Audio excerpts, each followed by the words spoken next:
What's going on? What's going on, everybody? We are glad to be here tonight for our book study. And if y'all don't know, we are winding this thing up. We almost at the end. A couple more chapters, and we'll have this thing complete. So, again, glad y'all here. And let's go ahead and get started. Let me do the housekeeping, and then we're going to roll into what we're going to talk about tonight. All right. Y'all know what it is. If you want to communicate with us, if you want to participate, there's two ways to do that. You can go ahead and drop that comment below of the stream you're watching. I'll see it and I'll throw it up there. After that, if you want to come up, hey, throw me a comment down there. Hey, I want to come up.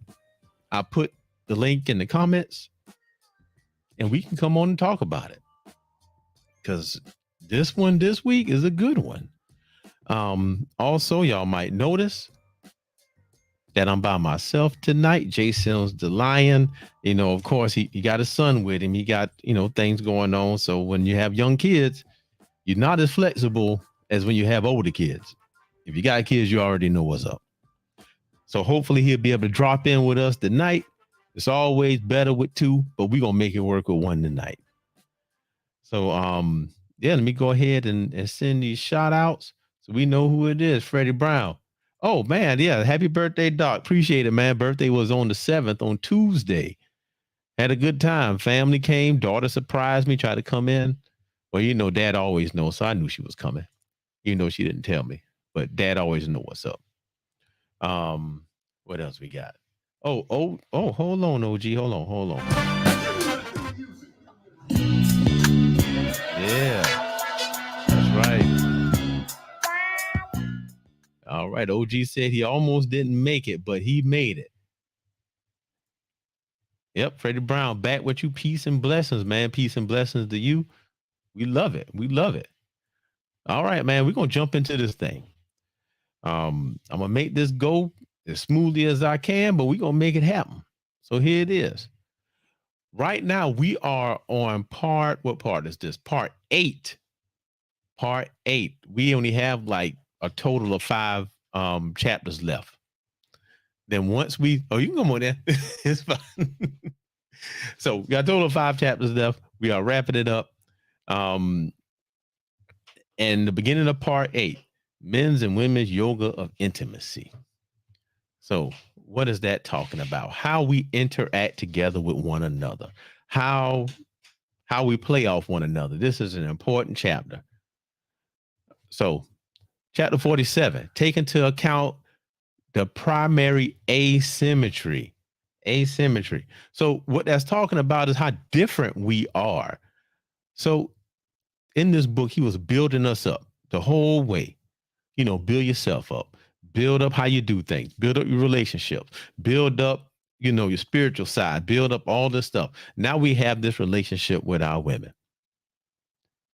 And right now, this says, take into account the primary asymmetry. Let me go ahead and read pieces of this introduction.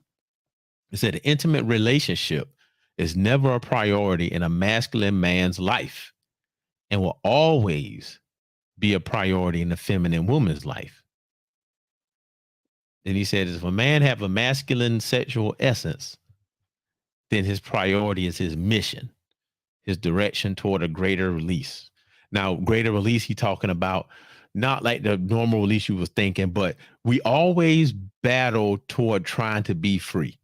That's what men do. We battle toward freedom. Even think about some of the sports we like. Football. What is that? You battle all the way up to the goal line. You score a goal, and what do? You give the ball to the other team. We battle for freedom. Now, what he says about the woman, he said that her priority is the flow of love in her life, including her relationship with a man whom she can totally trust in body, emotion, mind, and spirit. And man, no lie, I just had a conversation with my son about an hour ago on how to communicate to his mom and to women. And I end up using some of the stuff out of this book to kind of show him what the woman is really thinking, what she's saying, and how do you navigate that. So that was an interesting conversation, but it came all from this book. Now, because what made me think about that, it says that her priority is a relationship with a man she can totally trust. And I think we have different definitions of trust, but like I told my son, it's like they are governed by those emotions. And I'm not saying emotions like, okay, I feel angry, I'm gonna lash out, or I'm feeling happy and I'm gonna make a bunch of noise. They do that. But what they're talking about with those emotions is that what dictates how they think and feel about situations. Because if they feel unsure, they feel nervous, all of that stuff is dictated by those emotions. So she's trying to find a man or be with a man, which is the superior man, which is you, which she can trust with those emotions, those feelings, and that kind of make those things be level out. Now, finally, he says here, a man and woman must support each other in their priorities if the relationship is going to serve them both. So y'all know me, man. I'm the preacher, man. I'm the Bible dude, the God man. And there's a Bible verse that talks about this exact thing. See, everything kind of connected to that for me. And it's this whole submission thing. So it say, wives, no, hold on. Submitting yourselves one to another in the fear of the Lord. We have to submit to one to another. When you're talking about submit, he's talking about serving, doing your job in the relationship. So we got to do that for one another. And that directly relates to this asymmetry you're talking about. How everybody is different sides of the same coin. So getting into it, what do you say? Although you and your woman are equal beings, you are very different creatures. And see, that's the thing. We have to accept the fact, as society, we need to accept the fact that men and women are different. We different. We are not the same. So taking that and knowing that we're not the same, how can we navigate our relationships with that? How can we do things with that, knowing that we're not the same? There we go. Look, OG said a marriage is a balance of two people. That's it. Marriage is a balance of two people. And that's what this is talking about. The Bible also talk about people cleaving to one another. So wait, you know what? Let's look at this thing. I'm gonna go ahead and jump into this because this thing here, this chapter, boy, I tell you, I wanted to call somebody when I was reading this and making my notes. The whole chapter, what he talk about is the differences between the men and the women, how they work together. So he says here, the woman, she feel good when the love is flowing. So when stuff is good with her mama and her and her kids, her friends, all and you, when everybody on a good level, she feel good. Versus us as men, you know what? They can love us day and night. What do you say? Women and children can love us all day and night. But if your career or mission is obstructed, you will not feel at ease. So it's kind of like, well, I ain't never been unemployed. Thank God. Ain't never been unemployed. Started working when I was 14, had a job from 14 all the way up until now. But people who laid off or, don't have that job or that income as a man, they can't get right. I would assume it's just not a good feeling if you're not doing your part. And that's what he's saying here. So to her, she can be working and not have the job or, not have that mission. And she good. As long as the relationships are good and the love is flowing amongst people, she all right. But for you got to have that mission, that purpose to keep going. So he's saying here, your woman's core is fulfilled by love. So she get filled up with those good relationships. But your core is released from stress by aligning your life with your mission. If you ain't working, if you ain't doing nothing, you're not chasing your dreams, you're not doing none of that stuff, you feel a little bit off. Now, he talks about intimacy.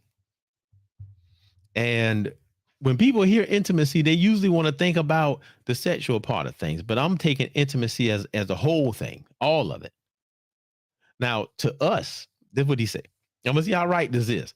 He said, to you, intimacy is something to be enjoyed in addition to your purpose. So it's like icing on the cake. But if you don't have it, if you're not with somebody, you good as long as you working towards your goal or you doing your purpose, you all right. But it said to her, intimacy is at the core of her life. And the tone of your intimacy colors everything else she does. If y'all good, she good. That's where she at. So look at this. He said, but for you, things are different. When your intimacy is going bad, you can't wait to leave the house and go to work. And why is that? So you can be in your element. You can be at a place where people respect you. I saw a video of people talking about that. And it was talking about why when some people are in relationships, the man want to not be at home a lot. You go to work, go to the gym, do all these things. And the reason why is that's a place where we are respected, treated as equals, and there you're still chasing your purpose. You go into the gym, what is your purpose? To exercise and get stronger. When you there, other people respect you as being another person in the gym. You know what I'm saying? You wiping off all your stuff, they wiping off their stuff ahead of you, racking up the weights. They real helpful. That is a welcoming place. But when you go home and stuff ain't lined up right, you don't even want to be there. Versus what's the other thing? When she encounters that, most times she want to stay home.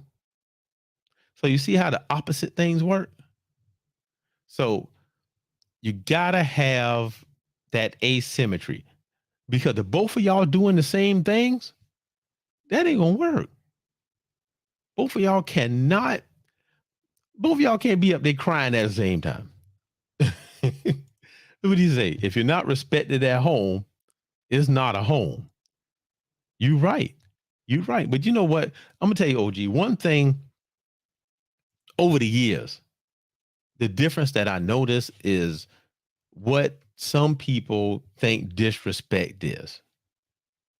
So when I talk to my wife and we talk about respect, disrespect, things like that, to her, being disrespectful to somebody is calling them out their name, maybe physically attacking them, something like that. Versus me, I got a bunch of levels of disrespect. You can look at me funny. You ain't looking at me the right way. Hey, man, that's disrespectful. You know, you in my personal space, that's disrespectful. Man, listen to this. Let me tell y'all this about this disrespectful thing. So, you know, my wife worked Amazon. So she's been doing that, you know, driving Amazon Flex. So she'll go and get her car, go down to the Amazon warehouse, put the boxes in there, take them to the people. So it's this dude, right? The dude was there because, you know, Amazon employees kind of help you in. So here we go. The dude is there. Amazon employees helping her in, you know, guiding them where to go. And he been being real nice to her. And she be like, yeah, this dude, you know, he's being real nice. He helping me out. You know, I try to be friendly to everybody. So I'm talking to everybody, saying how they doing, all of that stuff. So in her mind, that was why he was being friendly. So yesterday, she told me something and she had to admit I was right. I told her this dude was a beta male orbiter. And what he was doing was waiting for a crack so he can try to get in. It got so bad till, you know, my wife went and bought silicone rings so she can wear the ring. She done told him what was up, all of that. And last night he tried to make his move. I tell your mama, I want to be the new Mr. Doc. And she had to call and tell me, oh yeah, this dude said this stuff. This ain't right. But this is why I'm laughing about it. And this is how this relates to this about the respect. Now there's two levels there. One, this man already knew where she was, and he still approached her like that. And that was a disrespectful act. Right. But she didn't see it like that. She just thought of him trying to shoot his shot. And I'm like, nah, he disrespected you and us. And that wasn't right. But we viewed the disrespect in a different way. And look, OG said men know when men are trying to shoot their shot. Yep. Hey, Damien, listen, this thing that been going on for about 3 months. I told her what was happening. So she was like, yeah, you're right. So she shut it down real hard. She shut it down real hard, man. But so that's the whole thing with respect. So she, you know, I'm not going to make her quit because that's how she, you know, she making her money. She got to pay for that car. And, you know, Doc a teacher. You know, he made so much money, so she contributing on that respect. But it's the whole respect thing, what I'm talking about, and how men and women got different perceptions of what respect and disrespect is. So that happened. Now, so look at this, what he says. He says, for most men, their woman is replaceable. Harsh but true. And then he said, if you like most men, you know, deep down, if you were to lose your present woman, you would grieve deeply, but you'd eventually find another one. That's crazy. But I don't know. If I lost my wife, I'm done. I ain't getting married no more. I'm gonna be a hermit. I'm just gonna beat him myself. That's me. But he also says, because a man's priority is his mission, he will always gravitate to a woman whom he feels will most support his mission. And that's the thing. Because a lot of times, all right, here go another story, real quick, about this. I was helping out. You say, not this man. I feel you, man. And he said, no hermit for me, the streets I go. Oh man, did you say all my married friends say that? That's what Freddie say. Yeah, and you know why? I ain't going through all this mess no more. I'll be by myself. But to talk about the mission part of it And he says, well, I'm going to say this part first, and then I'm going to tell y'all the story. So here he says, if your woman has rejected her feminine core, then she will struggle against her inherent heart connection to you. She will try to identify with her masculine side, attempting to deprioritize you and your relationship. She will think that she must live her own life and put more energy into her own career, for instance. So, man, listen, let me tell y'all this story. Now, keep that, what I just read to you, in your mind. Keep that in the back of your mind, because that's the lens at which we're going to look at this story. So, February time, we was helping out.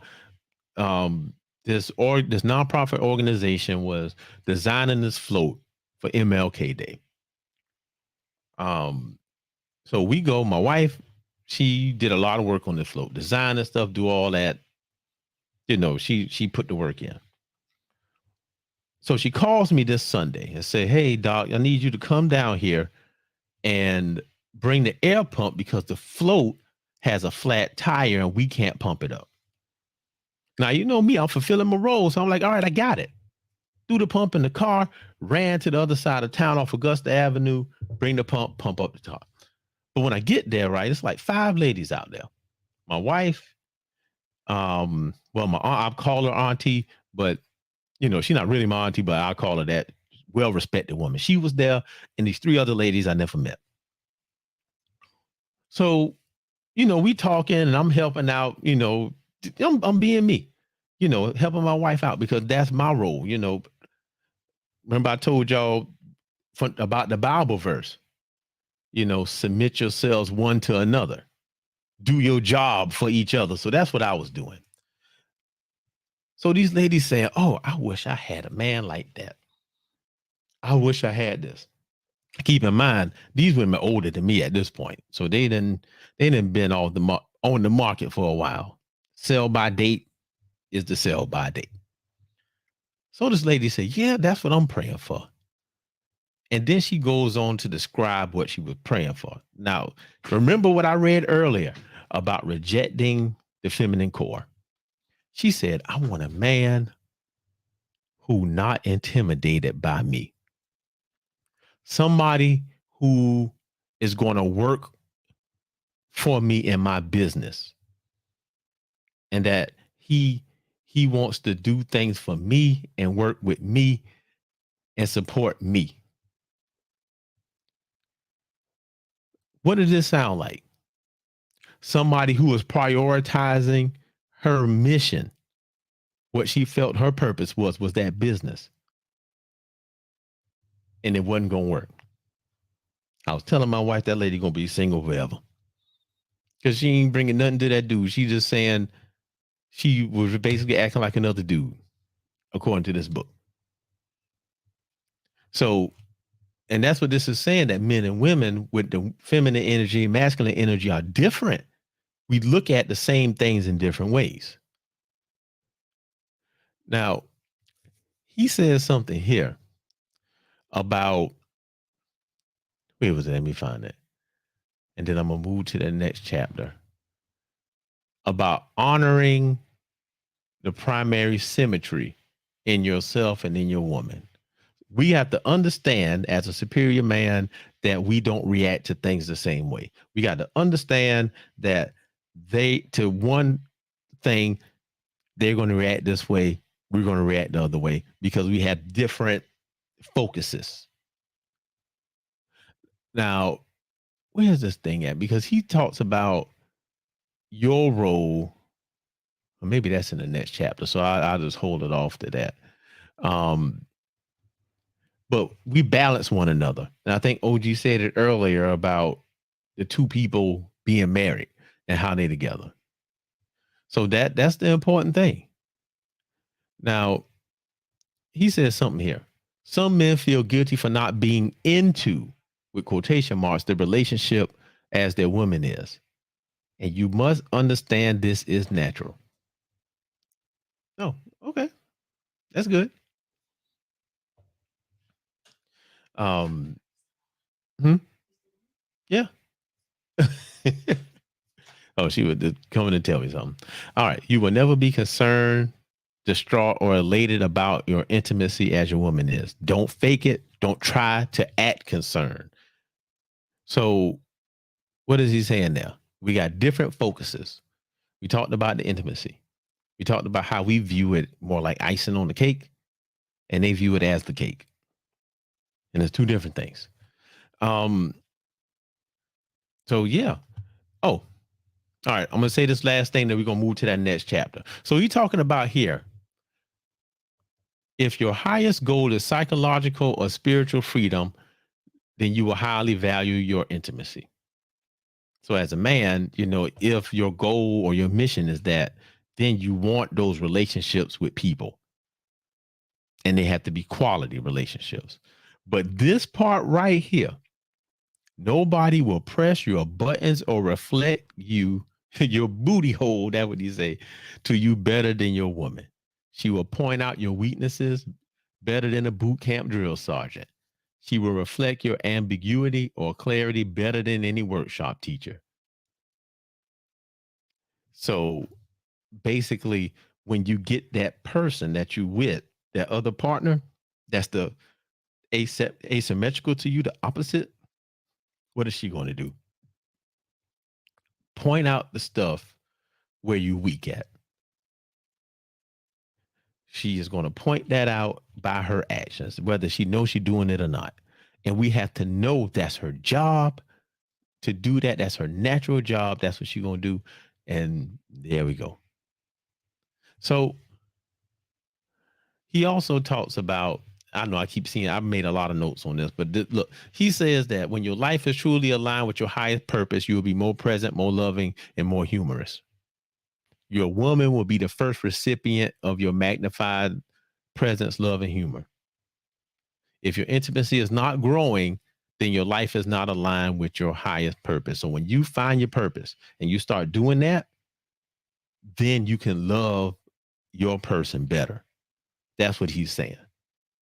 So chase the purpose, then the love come with it. Versus the woman, she chases love, and then her purpose come with it because she serves that role. All right, man. That's all we got right there. Now I'm gonna hit 48, and then we're gonna be done. I'm only doing 2 chapters tonight because I'm gonna save those other ones, the last like 3, and then we'll be done. So chapter 48. Let's look at it. You are responsible for the growth in intimacy. So we just talked about how we view intimacy as icing on the cake, and how to them it's a main thing. But here he's saying that even though you view it like that, it's up to you to make it grow, to make it more. So I like this. I like this part. So it's deep. He said there's masculine and feminine gifts of intimacy, and each gift comes with its own responsibility. Look, that's it right there. You got a job and she got a job. And you got your own responsibility. Now, knowing me, y'all know me, I'm that Bible dude, man. So I go back. And there was a time when I was studying that. I was trying to figure out, we hit this year for us it'd be 20 years. So, that's a major milestone. Now I know Damien out there, he been married a bit longer than me, so he got more years than that. But for me, 20 years this year. And when stuff wasn't quite working the way it should, I don't know, about 5, 6, 7 years ago, I was doing some research and trying to figure out what was my role. What in the world was I supposed to do? And it's in the Bible. And it's crazy when they say everybody got a role. Wives, submit yourselves to your own husbands as unto the Lord. Okay, so that just means, yeah, you're not my slave, but you're doing your job. So take the word submit as doing your job. What your job is to help. And even according to this book, is to help. You pump the man up and then return the man do something for you. But look at what the role of the husband is. Love your wives as Christ loved the church. Sanctify and cleanse it. and then present it to himself without having a spot or wrinkle. So men are to love the wives as their own bodies. So what is that saying? We got to do a bunch of stuff. We need a lot of reminders, because based on what this man here said, what's going to happen? We're going to get on our purpose, get on our mission. And guess what? We can eat cake without the icing, because the intimacy is the icing. And we can eat cake without that. So we're going to go right on home. But that's the instructions, the stuff we have to do. That's our job. And their job is to support us. So look at this, what he's saying in this introduction. Now he says the direction of growth of a relationship is primarily the man's responsibility. It's up to you to grow the intimacy. Then he says the energy of the intimacy, the pleasure, the sexual flow, and vitality is primarily the woman's responsibility. So what does that say? As a man, we're responsible for pushing this thing forward.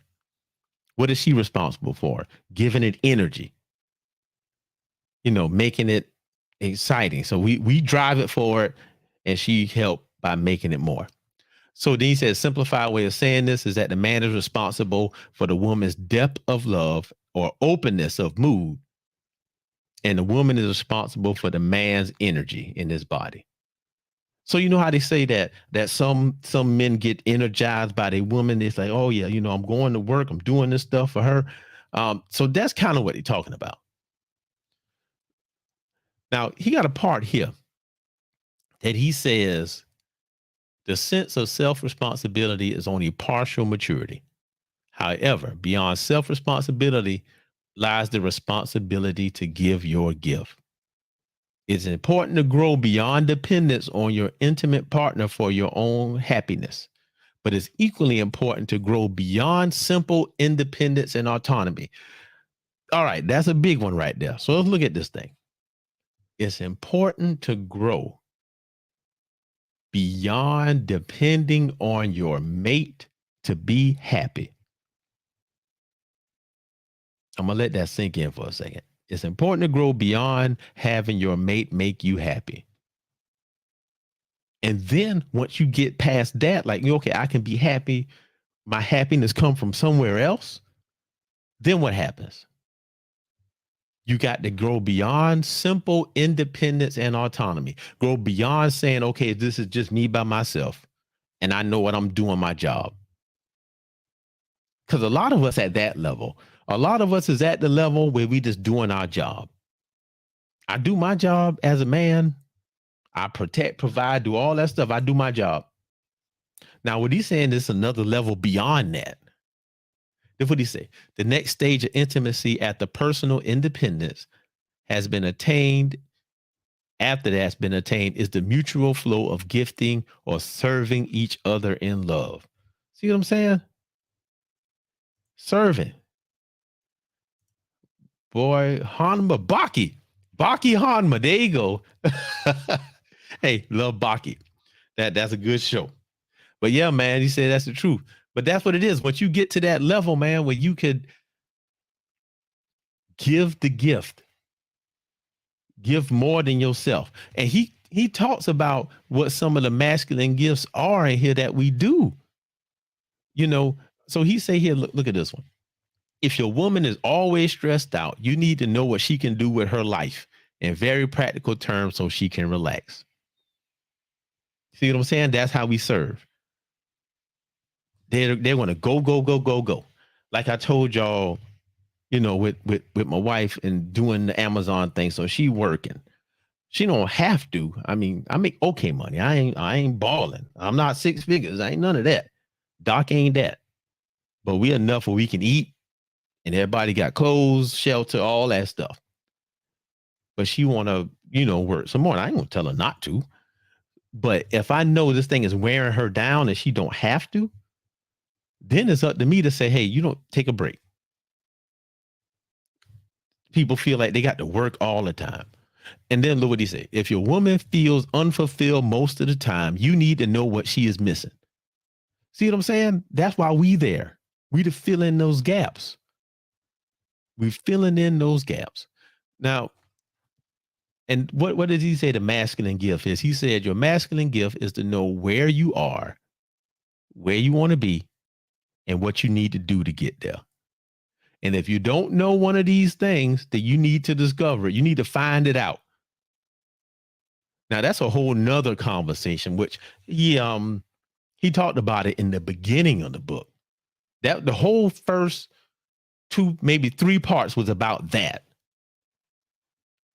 Because if you have a man there with no purpose, don't know what he's doing, just floating through life, and all he want to do is go to work. I'm going to work, and working his whole life away.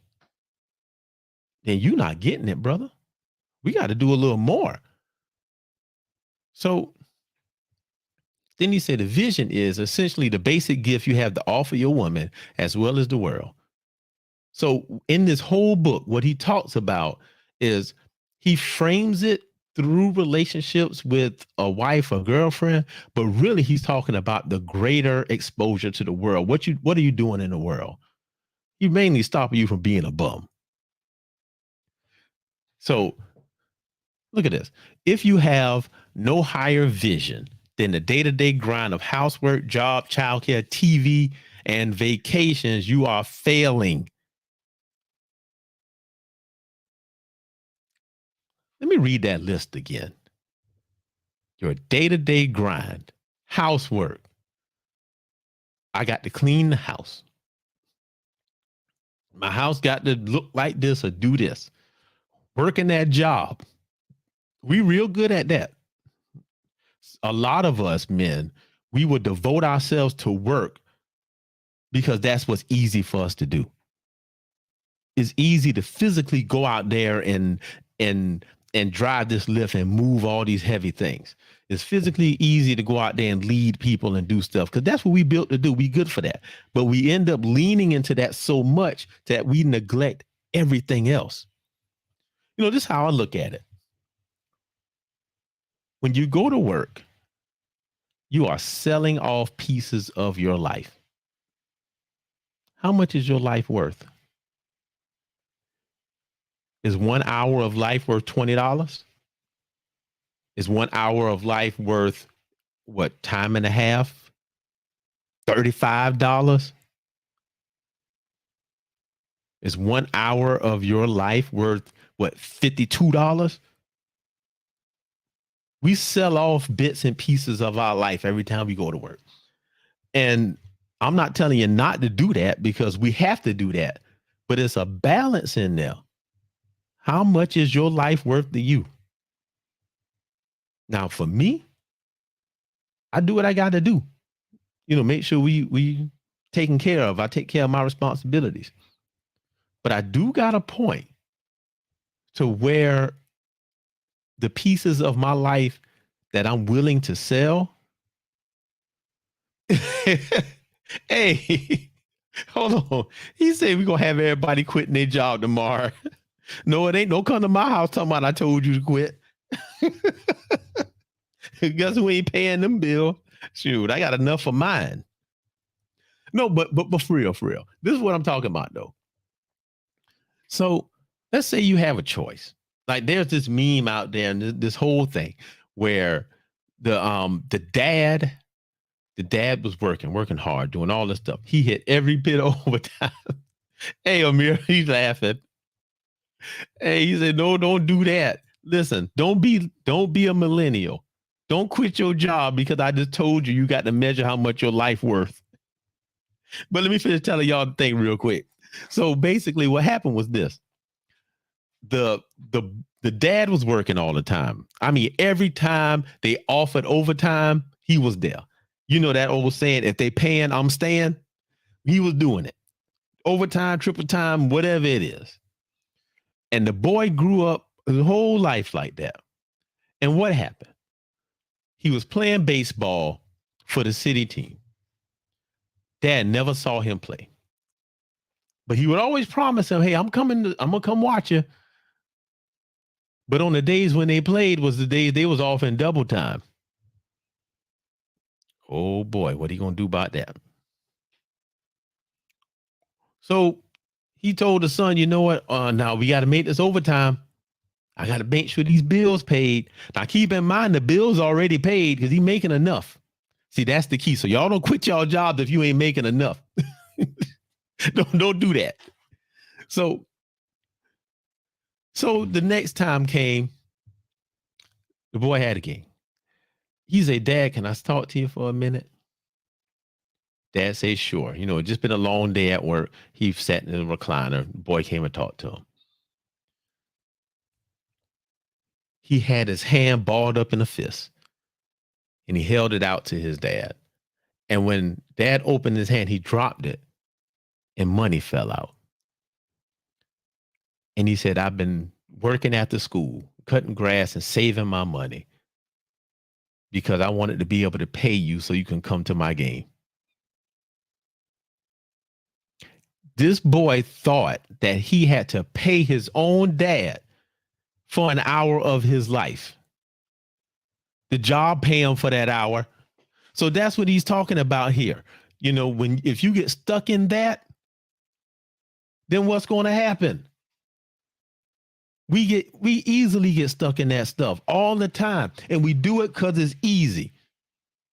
It's easy for us as men to put our head down and go to work.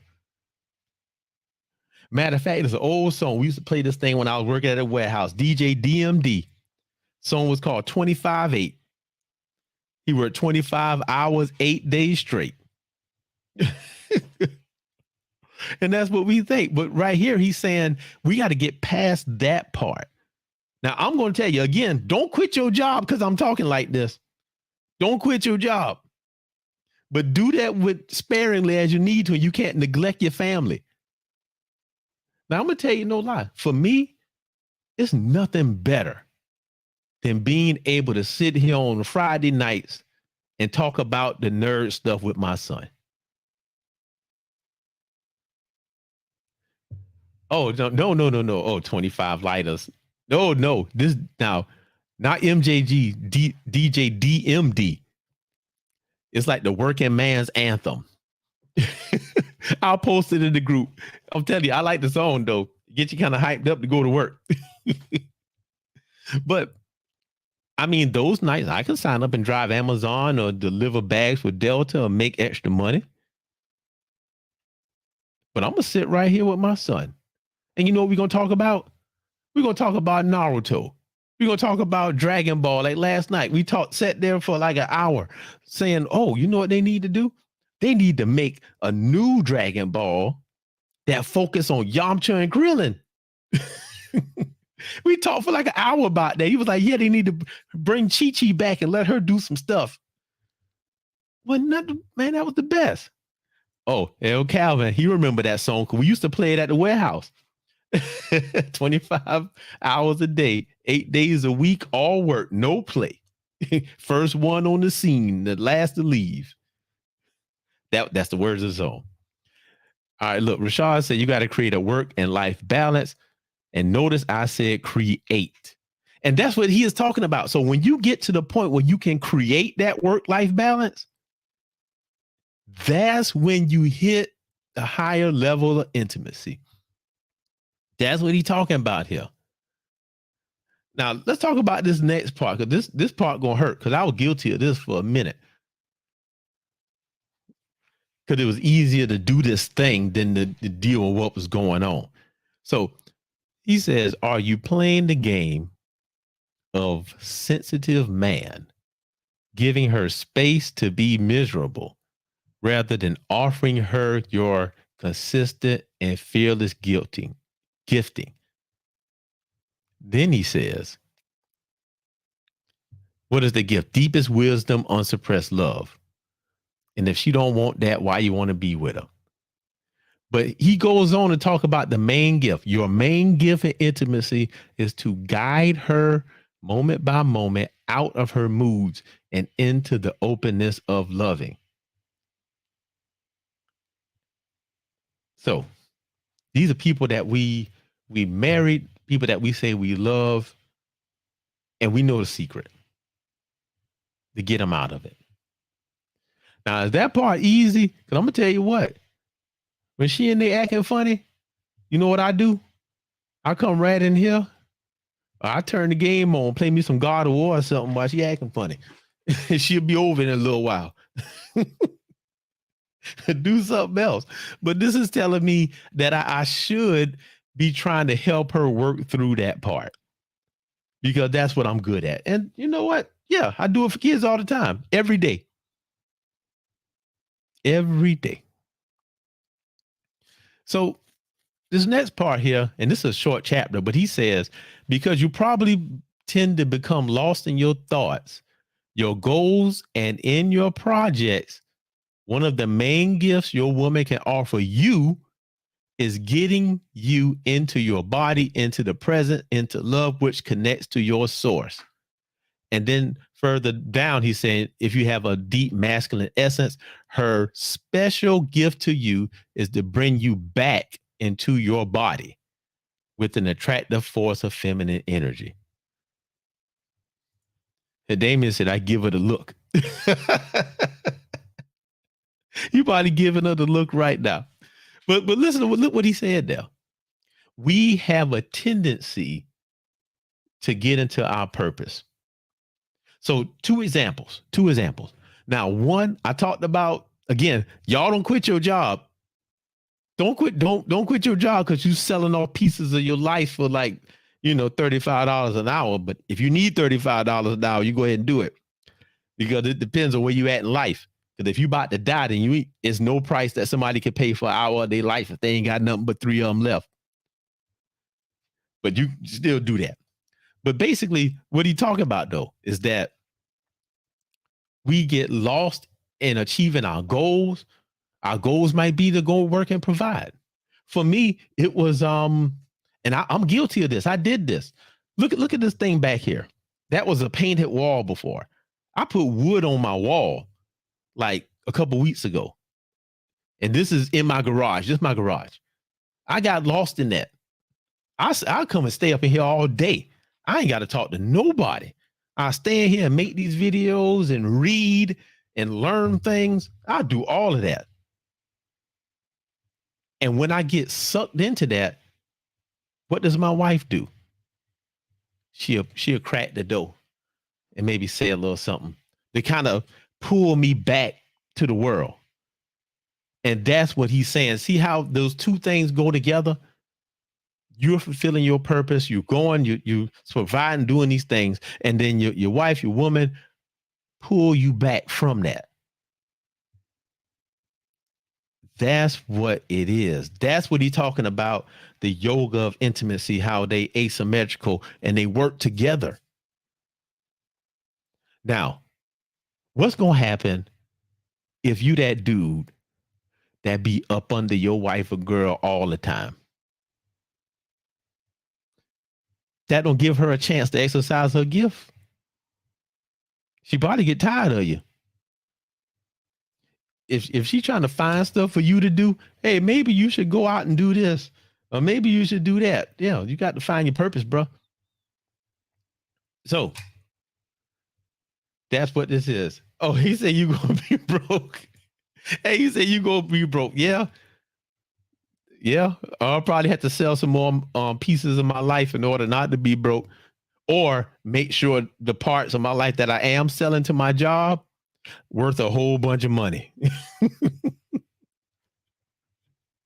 Oh man, that's it, man. But so look at this last part. He said, without a woman to serve your present embodiment of love, you might spend most of your time doing what? Working on your projects, staring into a computer screen, churning thoughts in your head, seeking future goals of financial or spiritual freedom. You're going to just be doing you. You're going to be married with a whole family and everything. And you ain't really going to be focused on them. You're going to be doing what you do. And it's easy to get lost in that. And I'm going to tell you no lie, man. I mean, when I was getting my doctorate, I did that. I mean, she understood I had to do it and she would encourage me to do it. But there are days I would come in here and I would come in here like maybe 8 or 9 in the morning And I might not leave out of here till 6 the next morning. I'm here 24 hours, 12, 14, 16 hours, researching, reading articles, writing, all of that. And I would just get lost in it. I could sit in here and read articles all day long and research stuff. I would actually think of new problems and start researching them, figuring out how to fix them. I could probably fix the whole world right now if they paid me enough money for an hour of my life. I'd probably do it. So basically, where we at now, we're responsible for that growth, and she's responsible for pulling us back into what we're doing. So we're wrapping it up now. Where we at now? We got chapter 49, insist on practice and growth. Then we got 50, restore your purpose and solitude with other men. And then there's 51, practice dissolving, and that's it for this book. I think after this, or maybe by tomorrow, I'll put the poll up in the group, and I need for all y'all to go in there and vote. I know what I want to read. Well, actually, I don't know. But what we're going to do next, this is what's on deck. We're looking at 12 Rules for Life with Jordan Peterson. We're looking at Atomic Habits by James Clear. We're looking at Battle Cry by Jason O. Wilson. I really want to read that one, but I don't want another heavy book right after this one. And it was another one. But those are big ones. So I'm going to throw them up in the group. We vote. We'll be ready to go in about 2 weeks. Other than that, that's all I got for this. I do want to talk about this Chris Rock thing because I watched the little Netflix special. Oh, he just finished Atomic. Oh, boy. I'm getting some votes now. Whoa, okay, let's hit it. Freddie said Atomic Habits. Amir said he just finished it. Now, Damien said Jordan Peterson. Whew. OMG. Yeah. Man, I don't know which one.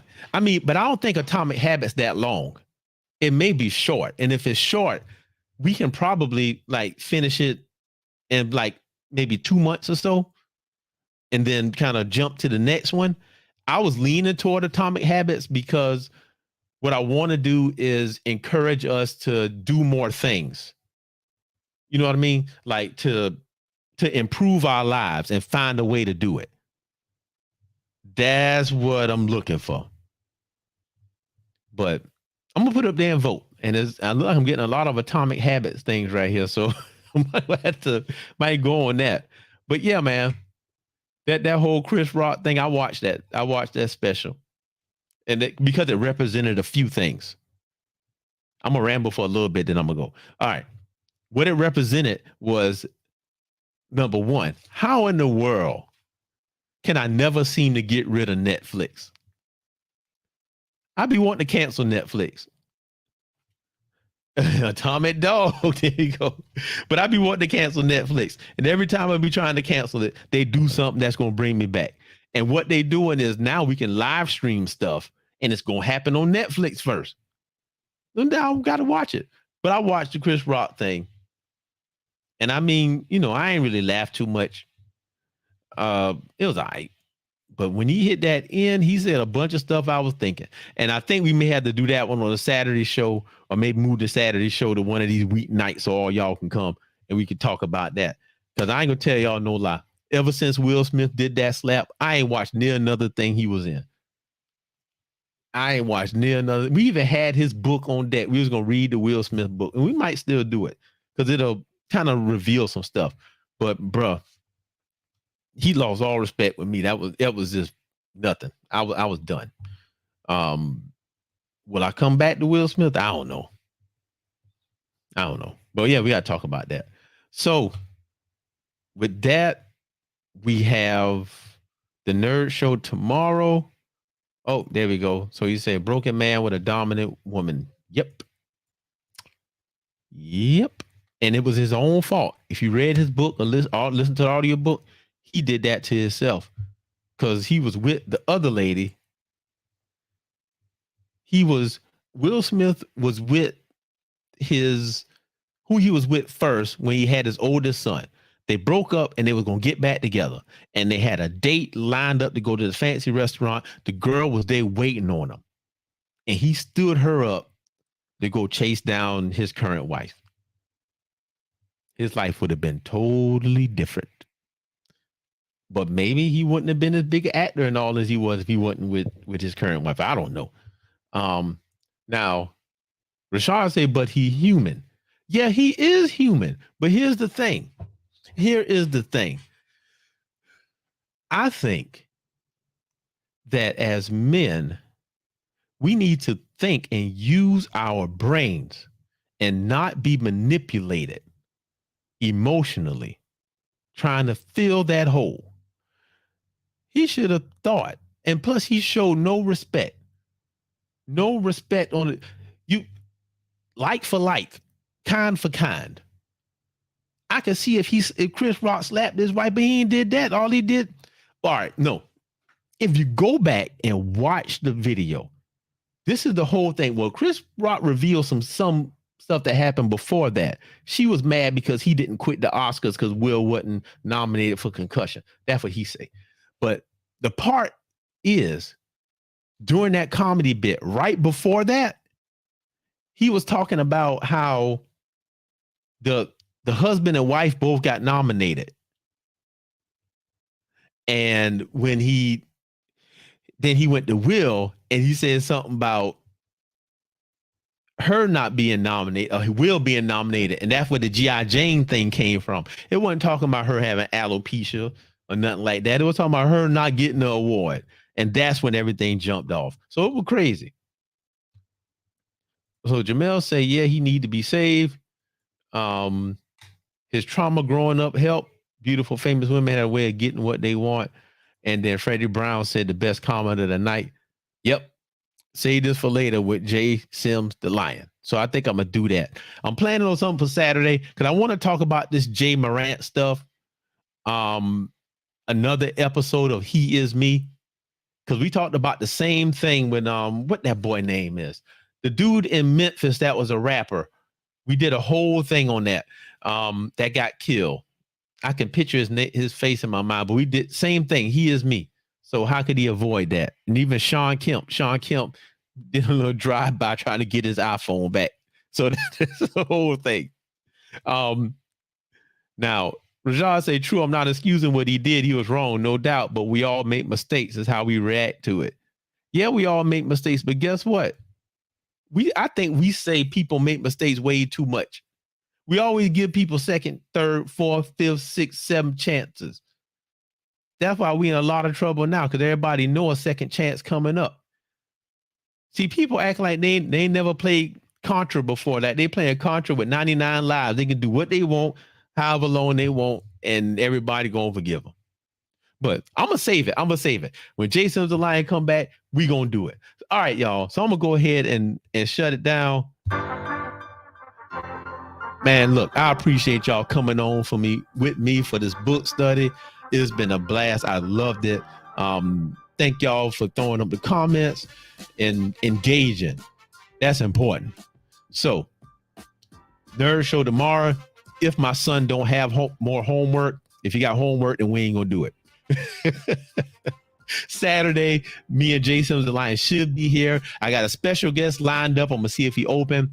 My boy Kevin Franklin from Wealthy Kings Facebook page. He's into exercise, health, fitness, mental, spiritual, all of that stuff, man. Powerful dude. So looking to have him on. So we're gonna jump in and do it. And again, I'm gonna throw that poll up. Y'all go ahead up there and vote so we can figure out what we're gonna talk about next in the next 2 weeks. So we're gonna get in here and do it. So anyway, man, I love y'all.